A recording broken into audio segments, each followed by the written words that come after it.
Is your disabled child being a dick? In my humble opinion, all children can be dicks now and again. All humans, adults, all of us, we're all fully capable of being dicks now and again, including disabled kids. A good way to see if your child is just being a dick is to change the person in authority. And what I mean by this is I was at an event a couple of weeks ago and this one girl was disabled and she was running around the entire event causing absolute havoc, spoiling the event for all other people involved, which I feel is selfish. Because if your child isn't coping, a good way to teach them to cope next time is to remove them from the situation immediately and then keep taking them back, keep removing them, keep taking them back, keep removing them until they learn what they're doing is not correct. It's annoying, it's hard work, but it needs to be done because it's just not fair. So when a person of authority walked into this room, all of a sudden this little darling stopped doing what she was doing. She stopped being the little nightmare that she was being. And that tells me the child isn't the problem, the person in authority is the problem. I am 100% guilty of saying when Connor was little, oh, he's just little. Oh, it's not fair, he's disabled. Oh, it's not his fault, it's his autism.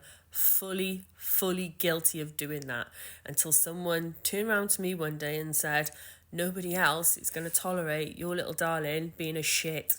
And when he's older, if he continues to be violent and an absolute fucking nightmare, it's all right now when he's 3, but when he's 16, they'll just take him off of you. That scared the living daylights out of me. My light bulb moment was when Connor actually climbed out onto the extension roof and I had no authority to get him in whatsoever. I was calling him, shouting at him, telling him off. The kid just literally turned around, laughed in my face and carried on climbing on the roof. So when I finally got him in, I took swimming off his schedule, which he absolutely fucking loved. So I took that off of his schedule. He didn't get it, didn't understand. But he did on the day of swimming because I took him to the window, I showed him the extension roof and I told him, this is why we're taking it away. So from now on, all I have to do is say to Connor, there'll be no swimming or there'll be no McDonald's. And he knows I mean it. I had to do it a couple of times and my boy sobbed and that meant that I sobbed because I'm a bit of a fairy with him.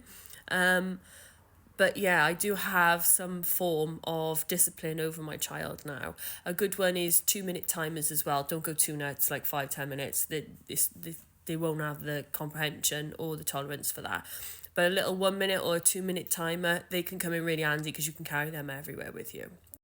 So please don't be confused. Your kid is capable of being a dick. You might want to call it a different word, that's fine.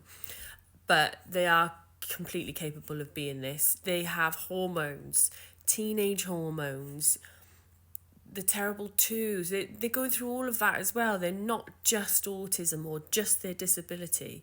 They're also kids and they're growing and they're learning and they need us to teach them the right way to do things because not everyone's going to tolerate your little darling kicking off every 5 minutes. That's the truth. So try your best.